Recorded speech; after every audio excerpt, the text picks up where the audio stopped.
Hello everyone, welcome back to 85 planet. My name is Nupur.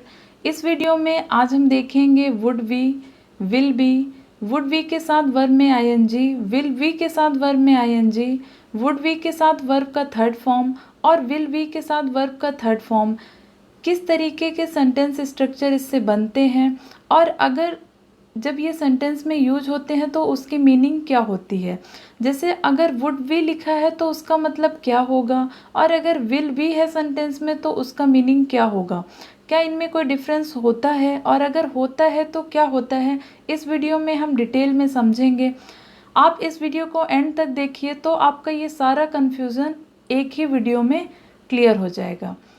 तो अगर आपने चैनल को सब्सक्राइब नहीं किया है तो चैनल को सब्सक्राइब कर लीजिए।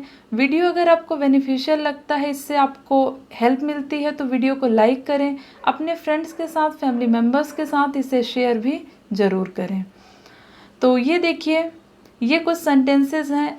आप वीडियो को पॉज करके पहले एक बार इन सेंटेंसेस को पढ़ें और ख़ुद से पूछें कि क्या आप इनका कॉन्फिडेंटली आंसर कर सकते हैं। क्या आप बिल्कुल कॉन्फिडेंस के साथ कह सकते हैं कि हाँ, मैं इसका आंसर जानती हूँ या जानता हूँ। देखिए, जैसे ही will be a doctor, Ramesh would be a singer.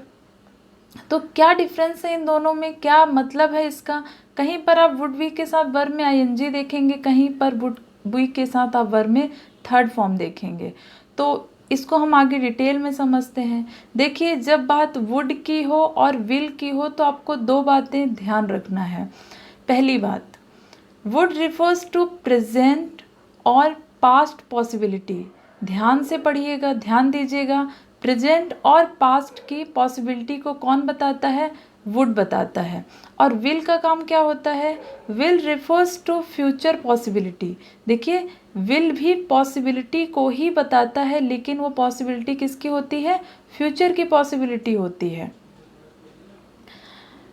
Trust me guys, अगर आप ये दो बातें समझ गए और इन दो बातों का आप ध्यान रखेंगे तो आप कभी भी वुड और विल के सेंटेंस में कंफ्यूज नहीं होंगे।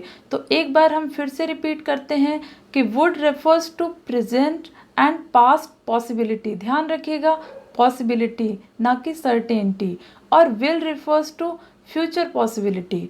तो बस ये दोनों बात के बेस पर हम आगे पूरा पढ़ेंगे।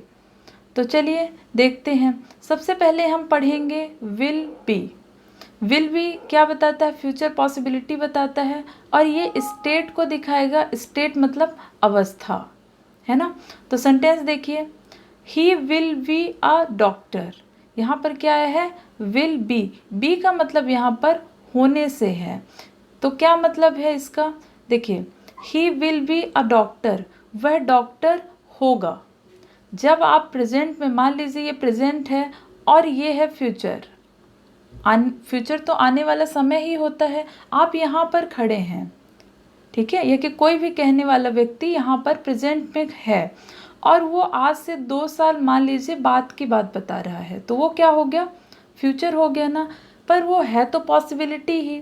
देखिए, 100% श्योरिटी के साथ तो कोई भी ये नहीं कह सकता कि कल क्या होगा।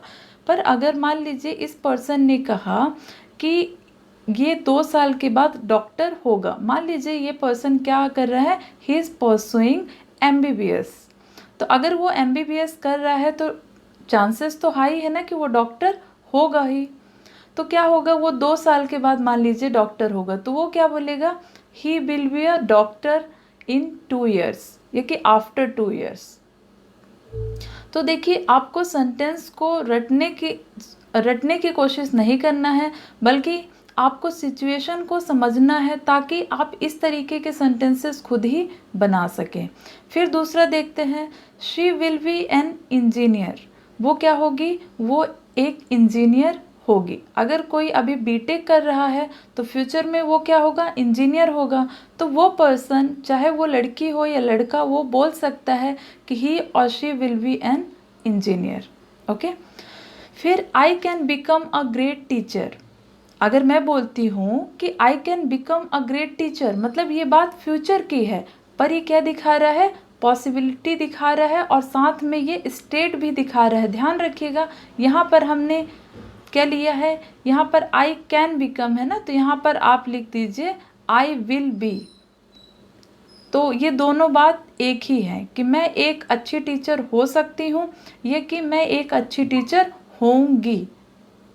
तो मैं आपको एक चीज़ ज़रूर रिकमेंड करूँगी कि आप हिंदी में ना जाएं। जैसे कि मैंने देखा है, कई वीडियोस में देखा, कई लोगों को भी समझते हुए देखा है, होगा होंगी, रहा होगा रहा होगी। जब आप इस तरीके के सेंटेंसेस पे कंफ्यूज होते हैं तो आप उसको कभी भी समझ नहीं पाते हैं। तो आप कोशिश करिए कि आपको सिचुएशन समझ में आए।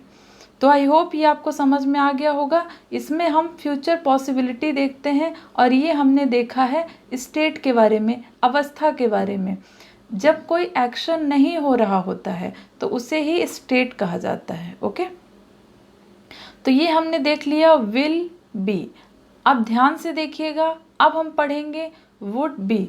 वुड बी क्या दिखाता है, प्रेजेंट और पास्ट की पॉसिबिलिटी को दिखाता है। और यहाँ पर हम देख रहे हैं प्रेजेंट की पॉसिबिलिटी। देखिए, इसमें आपको भी ध्यान रखना होगा कि वो प्रेजेंट पॉसिबिलिटी है या पास्ट की पॉसिबिलिटी है। तो वुड बी स्टेट जब दिखाएगा तो हमेशा ही वो प्रेजेंट की पॉसिबिलिटी दिखाता है। तो कैसे होती है प्रेजेंट की पॉसिबिलिटी, देखिए सेंटेंस देखिए, आई would be a cricketer, Ramesh would be a singer, he would be लगाइए यहाँ पर, he would be a thief. देखिए, मान लीजिए आप ट्रेन पर बैठे हुए हैं और एक कोई भी बंदा है वो आया और आपको वो सही नहीं लग रहा है, मतलब उसकी निगाहें कुछ ना कुछ ढूंढ रही हैं और आपको सही नहीं लग रहा। आपको लग रहा है कि कहीं ऐसा तो नहीं कि ये चोर हो। आप अभी भी ट्रेन में बैठे हुए हैं, ध्यान रखिए, और ये जो भी एक्टिविटीज़ हो रही है आपके आंखों के सामने हो रही है। मतलब आप भी बैठे हैं और ये जो एक्टिविटीज़ है वो भी एट द सेम टाइम हो रही है। तो दोनों चीज़ें सेम टाइम पर हो रही हैं, तो ये प्रेजेंट चल रहा है ना। तो आप क्या कहेंगे कि ये एक चोर होगा। प्रेजेंट की पॉसिबिलिटी है, आपको नहीं पता, हो सकता है कि वो कुछ और करने की कोशिश कर रहा हो, पर आप क्या समझ रहे हैं यहाँ पे कि वो एक चोर होगा, है ना। आप किसी दूसरे को बोल सकते हैं he would be a thief, वो चोर होगा। जब खाना सर्व होता है तो कहते हैं ना कि आँखों से ही हमें खाने का टेस्ट समझ में आता है। मतलब अगर खाना अपीलिंग लग रहा है देखने में, लुक वाइज, तो आप क्या बोलेंगे, अभी तक आपने खाना टेस्ट नहीं किया है, आपने सिर्फ खाना देखा और आप देख करके बोल रहे हैं कि खाना तो अच्छा होगा ही, खाना टेस्टी होगा। तो अभी तक आपने टेस्ट तो नहीं किया है और ना ही ये फ्यूचर की बात है, क्योंकि खाना तो आपके सामने सर्व किया गया है। तो आप वहाँ पर बोल सकते हैं फूड वुड बी टेस्टी। तो समझने की कोशिश करिए, ये प्रेजेंट पॉसिबिलिटी को दिखा रहा है ना। और फिर दूसरा sentence, he would be rich. मान लीजिए इस सिचुएशन को भी ऐसे इमेजिन करिए कि आप रेलवे स्टेशन पर हैं और कोई एक लेडी आती है, वो बहुत ही अच्छे ड्रेस में है, अच्छी ज्वेलरी पहन रखी है, अच्छी एसेसरीज पहन रखी है। तो आपको देखने से ही समझ में आता है ना कि सामने वाले का स्टेटस क्या होगा। तो आप कह रहे हैं कि ही और शी जो भी है तो वुड बी रिच, है ना। मान लीजिए शी वुड बी रिच, तो आप कह रहे हैं कि वो अमीर होगी। ये कोई आप फ्यूचर की बात नहीं बता रहे, ना ही आप पास्ट की बात बता रहे हैं। आप प्रेजेंट में एक पॉसिबिलिटी, आप एक अनुमान लगा रहे हैं कि उसके ड्रेस से, उसके पास जो लगेज है, इन सब चीज़ों को देखते हुए ऐसा लगता है कि वो अमीर होगी या होगा। तो ये आपने प्रेजेंट पॉसिबिलिटी की बात की है। तो आई होप ये आपको अच्छे से समझ में आया होगा। फिर अब बढ़ते हैं नेक्स्ट सेंटेंस की ओर। देखिए, अब हम आ गए हैं विल बी प्लस वर्ब में आईएनजी। अभी तक हमने पढ़ा सिर्फ विल बी, और वो क्या दिखाता था, वो स्टेट को दिखाता था। अब हम पढ़ेंगे वर्ब में आईएनजी, जो कि कहलाता है प्रेजेंट पार्टिसिपल। जब भी आप वर्ब में आईएनजी पढ़ें तो आप ध्यान रखें कि वो कंटिन्यूटी को ही शो कर रहा होगा एक्शन के। तो यहाँ पर भी देखिए, ये फ्यूचर पॉसिबिलिटी को बताएगा। जैसे कि हमने पहले भी पढ़ा था कि विल हमेशा ही फ्यूचर पॉसिबिलिटी को बताता है, फ्यूचर को रेफर करता है। तो विल बी प्लस वर्ब में आईएनजी, ये दिखाता है कंटिन्यूटी ऑफ एक्शन। सेंटेंस देखिए, आई will be watching TV tomorrow, he will be cooking food, he will be taking class. आप आज प्रेजेंट सिचुएशन में यहाँ पर हैं मान लीजिए, ठीक है, और आप कल की बात कर रहे हैं कि अभी मान लीजिए 4 बजे हैं और आप बोल रहे हैं कि कल इस समय पर मैं कोई मूवी देख रहा हूँगा या देख रही होंगी, ठीक है। तो आप क्या बोलेंगे, ये बात कल की है ना फ्यूचर की है, और पॉसिबिलिटी है, सर्टेनिटी तो नहीं है कि आप देखेंगे ही।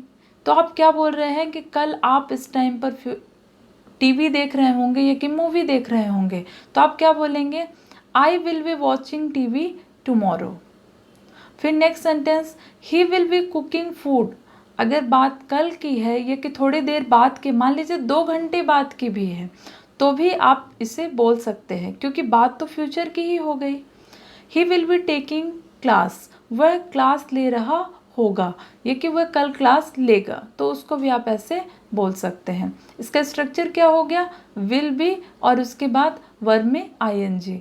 और ये स्ट्रक्चर किसका होता है टेंस में, फ्यूचर कॉन्टिन्यूअस का, है ना। तो आई होप ये आपको अच्छे से समझ में आ गया होगा। अब बढ़ते हैं नेक्स्ट सेंटेंस की ओर। अब हम पढ़ेंगे वुड बी प्लस वर्ब में आईएनजी। देखिए अक्सर ही ऐसा कन्फ्यूज़न होता है कि विल के साथ होता है तो उसकी मीनिंग कुछ और निकलती है, वुड के साथ होता है तो उसकी मीनिंग कुछ और निकलती है।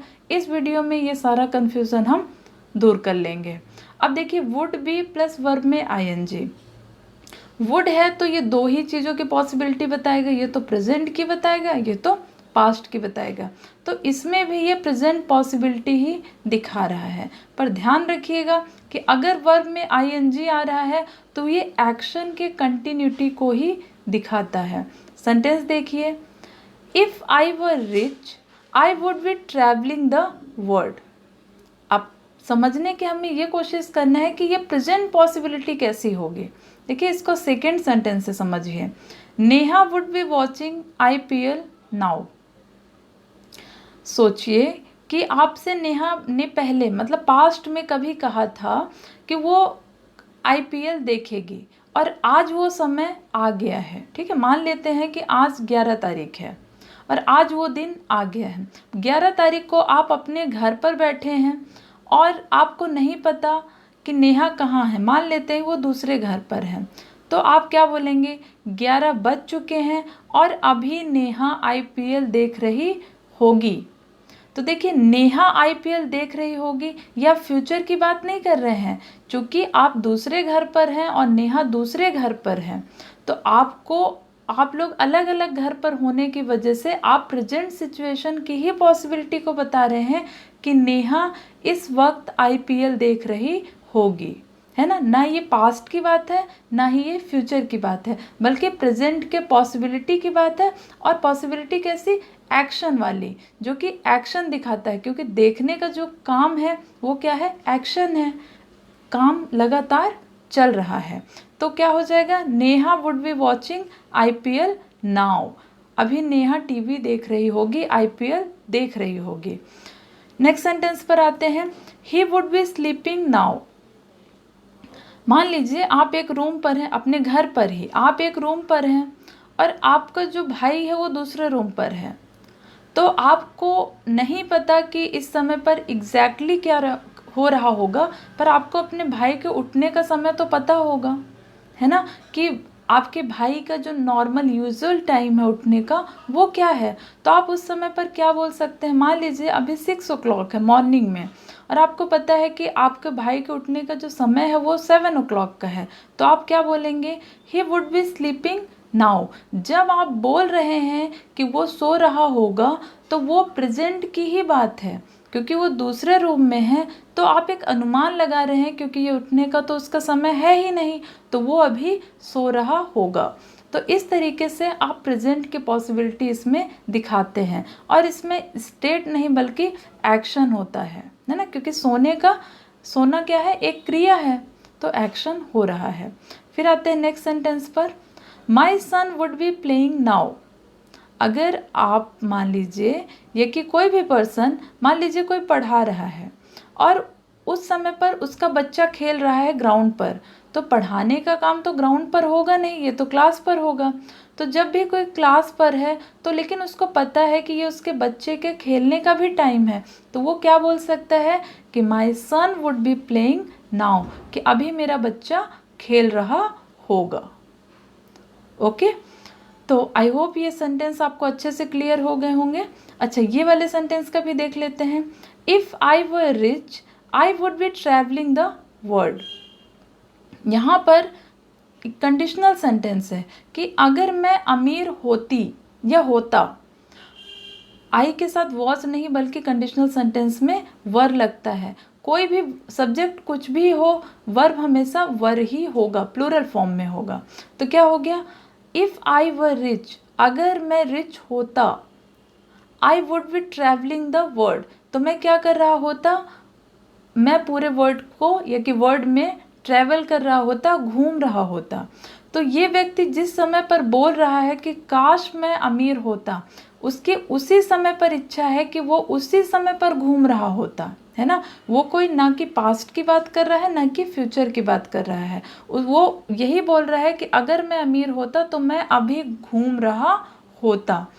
तो आई होप इस तरीके से आप रिलेट करेंगे और इन सेंटेंसेस को आप 1 या 2 बार लिखेंगे तो आप कभी भी कंफ्यूज नहीं होंगे। बस जो मैंने आपको रिकमेंडेशन दिया है कि आप रहा, रही, होगा, ता, ती, ते, इनमें अगर आप नहीं पढ़ेंगे तो आप अच्छे तरीके से इंग्लिश को डेफिनेटली सीखेंगे। फिर बढ़ते हैं आगे। अब आ गया विल बी प्लस वर्ब का थर्ड फॉर्म, और इसके बाद नेक्स्ट हम क्या पढ़ेंगे, वुड बी प्लस वर्ब का थर्ड फॉर्म। देखिए विल है तो एक चीज़ तो क्लियर हो गई कि it will refer to future, है ना, ये फ्यूचर की ही बात बताएगा। और ये अब हम पढ़ रहे हैं पैसिव वॉइस। आपने ऐसे सेंटेंसेस देखे हैं क्या, they will be informed, he will be sent there soon, she will be considered a great human. तो देखिए ये पैसिव वॉइस में लिखा हुआ है, यहाँ पर दे क्या है, ऑब्जेक्ट है, दे विल बी इन्फॉर्म्ड, ये वर्ब का थर्ड फॉर्म आ गया, है ना। जैसे कि मान लीजिए, तो इसका एक्टिव वॉइस क्या बनेगा, ये सोचिए, मैं बोलती हूँ आई विल इन्फॉर्म यू, ये कि आई विल इन्फॉर्म देम। एक मिनट, थोड़ा सा लिखना पड़ेगा, आई विल इन्फॉर्म देम। अब अगर आप इसका अब अगर आप इसका पैसिव वॉइस बनाते हैं तो क्या बनाएंगे, यही बनाएंगे ना कि पहले ऑब्जेक्ट को लेंगे, है ना, पहले इसको लेंगे, इसको देम का क्या बन जाएगा, दे बन जाएगा, फिर विल बी, उसके बाद वर्ब का थर्ड फॉर्म, फिर बाई, और उसके बाद सब्जेक्ट। तो अक्सर ही आप देखते होंगे कि बाई के बाद वाला जो सब्जेक्ट होता है ना, ये ओमिटेड होता है या कि अंडरस्टूड होता है, ज़रूरी नहीं कि ये आपको लिखा हुआ मिलेगा ही। तो दे विल बी इन्फॉर्म्ड, उनको इन्फॉर्म कर दिया जाएगा, फ्यूचर की बात है। अगर आपको कहना है कि उनको इन्फॉर्म कर दिया जाएगा तो क्या हो जाएगा, दे विल बी इन्फॉर्म्ड। यहाँ पर ध्यान रखिए ये पैसिव वॉइस है, आई विल इन्फॉर्म देम का ये पैसिव वॉइस होगा। ओके, फिर he will be send there soon, उसको वहाँ जल्दी ही भेज दिया जाएगा। मान लीजिए किसी बच्चे को हॉस्टल भेजना है तो क्या कह सकते हैं, he will be send there soon, कि उसको वहाँ जल्दी ही भेज दिया जाएगा। फिर है next sentence, she will be considered a great human, कि उसे एक अच्छा ह्यूमन माना जाएगा। कंसीडर मतलब माना जाना, है ना, कि उसे फ्यूचर में एक अच्छा ह्यूमन बीइंग कंसीडर किया जाएगा। मान लीजिए किसी व्यक्ति ने आपकी हेल्प की है और उस वक्त आपकी हेल्प की है जब आपको उसकी हेल्प की बहुत ज़्यादा ज़रूरत थी, या कि आप किसी भी तरीके के मुसीबत में फंसे हुए थे, तो आप क्या बोलेंगे, शी विल बी और ही will be considered a great human. मतलब फ्यूचर की बात ही आप बोल रहे हैं ना, कि भविष्य में ये एक बहुत ही अच्छा इंसान माना जाएगा। तो आई होप ये सेंटेंस आपको समझ में आ गए होंगे। फिर बढ़ते हैं आगे। हाँ, अब हम पढ़ेंगे वुड बी प्लस वर्ब का थर्ड फॉर्म। देखिए अब वुड बी प्लस वर्ब का थर्ड फॉर्म समझने के लिए आपको 3 तरीके के सेंटेंसेस समझने होंगे, जो कि आप अक्सर ही न्यूज़पेपर, मैगजीन्स में देखते होंगे और इवन बुक्स में भी पढ़ते होंगे। तो ध्यान रखिएगा, जब वुड की बात आती है तो वो कौन सी पॉसिबिलिटी बताता है, प्रेजेंट की और पास्ट की, और विल फ्यूचर की। तो हम सबसे पहले पढ़ेंगे इनडायरेक्ट का पैसिव। इनडायरेक्ट होता है ना, इनडायरेक्ट स्पीच, डायरेक्ट स्पीच, ये नरेशन का ही पार्ट है, पर हम यहाँ पर इसको सेपरेटली पढ़ेंगे। फिर कंडीशनल सेंटेंस में वुड बी प्लस वर्ब का थर्ड फॉर्म का यूज़ होता है। उसके बाद रेगुलर रिपीटेड एक्शन और हैबिट को दिखाने के लिए भी जब हम पैसिव वॉइस में बनाते हैं तो ये सेंटेंसेस यूज करते हैं। अगर आपने अब तक पेन और पेपर नहीं लिया है तो आई रिकमेंड यू गाइस कि आपको पेन और पेपर के साथ ही एजुकेशनल वीडियोस देखने चाहिए, क्योंकि वैसे तो देखिए आप अभी देखेंगे तो आपको लगेगा मुझे सब कुछ समझ में आ गया, पर कुछ दिन के बाद या कि थोड़े समय के बाद सारी चीज़ें ब्रेन से निकल जाती हैं, है ना, ब्रेन फेड हो जाता है। तो वो ना हो, अगर आप वीडियो देख रहे हैं, मेहनत कर ही रहे हैं, एफर्ट डाल रहे हैं, तो इससे आप सीखें। तो आपको क्या करना है, आपको पेन और पेपर साथ में लेना है। आप लिख लिख कर पढ़ेंगे तो हो सकता है कि आपको दोबारा ही ये वीडियो देखने की ज़रूरत ना पड़े।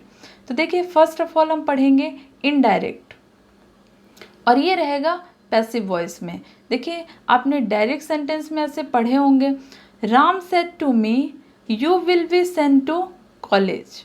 इसका हिंदी में मतलब ये होगा कि राम ने मुझसे कहा कि तुम्हें कॉलेज भेजा जाएगा, है ना। तो आप यहाँ पर क्या देख रहे हैं, विल बी के बाद वर्ब का थर्ड फॉर्म, है ना। सेंट का थर्ड फॉर्म होता है ना, सेंट।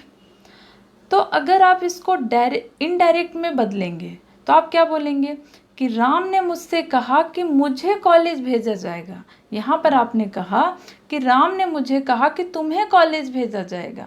तुम वो मैं ही हूँ, लेकिन जब मैं किसी को बात बताऊंगी तो क्या बोलूँगी कि राम ने मुझसे कहा कि मुझे कॉलेज भेजा जाएगा। तो आप हिंदी में भी मीनिंग समझिए और इंग्लिश में भी समझिए। तो देखिए, जब आप इसको इनडायरेक्ट में बदलेंगे तो ये क्या हो जाएगा, राम टोल्ड मी दैट। अब ये डबल इन्वर्टेड जो है ये हट जाएगा, इसको दैट रिप्लेस करेगा। फिर यू का चूंकि मेरे लिए है तो आई हो जाएगा, और यहाँ पर क्या हो जाएगा, विल बी किस में कन्वर्ट हो जाएगा, वुड बी में। इसीलिए ये कहा गया है कि ये पैसिव वॉइस बन जाएगा, है ना, इसका पैसिव फॉर्म हो जाएगा। क्या हो जाएगा, Ram told me that I would be sent to college. I am sure आपने ऐसे सेंटेंसेस एनकाउंटर किए होंगे। तो आई होप ये समझ में आ गया होगा आपको। देखिए, अब आते हैं कंडीशनल सेंटेंसेस पर, क्योंकि वुड बी प्लस वर्ब का थर्ड फॉर्म में कंडीशनल सेंटेंसेस भी बनते हैं। जैसे if I were rich you would be help by me. अगर मैं अमीर होता तो मैं तुम्हारी हेल्प करता। तो इसको हम कैसे बोल सकते हैं कि तुम्हारी हेल्प हो जाती मेरे द्वारा। ओके, तो देखिए यहाँ पर जब भी ऐसे कंडीशनल सेंटेंसेस आते हैं तो एक होता है सिंपल पास्ट में, पास्ट इंडेफिनिट, और दूसरा होता है वुड बी प्लस वर्ब का थर्ड फॉर्म। तो वैसे तो कंडीशनल सेंटेंसेस अगर आप पढ़ेंगे तो बहुत सारी चीज़ें ध्यान में रखनी होगी। यहाँ पर हम वो सारी चीज़ें डिस्कस नहीं कर सकते। मैं कंडीशनल सेंटेंसेस पर एक सेपरेट वीडियो बनाऊंगी, तो हम वहाँ पे सारी चीज़ें डिटेल में देखेंगे। तो क्या हुआ, अगर मैं रिच होता तो तुम्हारी मदद मेरे द्वारा होती, है ना। तो ये आप कब बोल रहे हैं, ये आप प्रेजेंट के पॉसिबिलिटी के बारे में ही बोल रहे हैं कि अभी, क्योंकि आपके जो फ्रेंड है या कि जिसको भी आप ऐसा कह रहे हैं उसको अभी प्रेजेंट में हेल्प की ज़रूरत है, ना पास्ट में ज़रूरत थी ना फ्यूचर में होगी। ये बात जब कही जा रही है उसी वक्त उस पर्सन को हेल्प की ज़रूरत है। फिर देखिए दूसरा, if you were my friend you would be sent to hostel. अगर तुम मेरे दोस्त होते तो तुम्हें हॉस्टल भेज दिया जाता, है ना। तो यहाँ पर क्या हो गया, again would be plus verb का थर्ड फॉर्म। अब बढ़ते हैं नेक्स्ट सेंटेंस की ओर। हाँ, तो देखिए, कोई भी रेगुलर एक्शन हो, रिपीटेड एक्शन हो या कि हैबिट हो, उसको अगर एक्टिव वॉइस में लिखना है तो क्या होगा, वुड का यूज करेंगे। देखिए, वुड पर मैंने एक सेपरेट वीडियो बनाया है और उसका लिंक आपको डिस्क्रिप्शन में मिल जाएगा। तो अगर आपने अब तक वो वीडियो नहीं पढ़ा है तो उसको जाकर पढ़िए, उसमें वुड का हमने डिटेल में डिस्कशन किया है। आपको वुड से रिलेटेड सारे ही क्वेश्चंस या कि जो भी कन्फ्यूज़न होगा वो सारी चीज़ें क्लियर हो जाएंगे। तो देखिए यहाँ पर हम पढ़ेंगे पैसिव वॉइस, है ना, ध्यान दीजिएगा, पैसिव वॉइस पढ़ेंगे। और पैसिव वॉइस की जब भी बात आए तो ध्यान रखिए कि वर्ब का थर्ड फॉर्म तो आना ही आना है। तो देखिए पहला सेंटेंस देखिए, when I was in school I would be given awards. तो यहाँ पर कहा जा रहा है कि एक पास्ट हैबिट या कि पास्ट एक्शन के बारे में बात है ना। जिसे कहते हैं कि आपने देखा होगा कि हमने वुड में देखा था कि यूज टू और वुड दोनों का ही यूज़ पास्ट एक्शन को या कि पास्ट हैबिट को दिखाने के लिए होता है। मैं 2 घंटे पढ़ाई करती थी या कि मैं 2 घंटे नॉवेल रीड किया करती थी, मान लीजिए ये मेरे पास्ट की हैबिट थी, तो मैं कैसे बोलूँगी कि I would read novel for 2 hours, है ना, ऐसे बोलूँगी ना। तो उसका अगर मुझे पैसिव वॉइस बनाना है तो फिर क्या होगा, तो देखिए इस सेंटेंस को समझिए, when I was in school, जब मैं स्कूल में थी या कि मैं था, आई वुड बी गिवन अवार्ड्स, तो मुझे अवार्ड्स मिलता था। मतलब यहाँ पर एक रिपीटेड एक्शन को शो किया जाता है कि उसे अक्सर ही उस पर्सन को अवार्ड्स मिलते रहते थे। तो यहाँ पर हो गया वुड बी प्लस वर्ब का थर्ड फॉर्म, ये पैसिव वॉइस हो गया। फिर नेक्स्ट सेंटेंस देखिए, when I was in class 9th I would be scolded by my teacher for coming late. मान लीजिए कोई बच्चा है वो 9th क्लास में था और वो बता रहा है आज अपने फ्रेंड्स को कि पता है जब मैं 9th क्लास में था तो मुझे अक्सर ही डांट पड़ती थी अपने टीचर के द्वारा, क्योंकि मैं स्कूल में लेट जाता था, मैं क्लास में लेट जाया करता था। तो ये पास्ट की एक रेगुलर हैबिट हो गई ना, कि उसकी आदत थी कि वो क्लास में अक्सर ही लेट पहुंचता था। तो जब कोई भी बच्चा क्लास में लेट जाएगा तो टीचर से तो उसको डांट पढ़नी ही है। तो यहाँ पर क्या हो गया, when I was in class 9th I would be scolded. Scold का मतलब होता है डांटना या चिल्लाना। Scolded by my teacher for coming late. तो आई होप गाइज ये सारे स्ट्रक्चर आपको अच्छे से समझ में आए होंगे। अगर आप इन सेंटेंसेस को 1 या 2 बार लिखकर पढ़ेंगे तो आप कभी भी कंफ्यूज नहीं होंगे। Okay guys, all the best.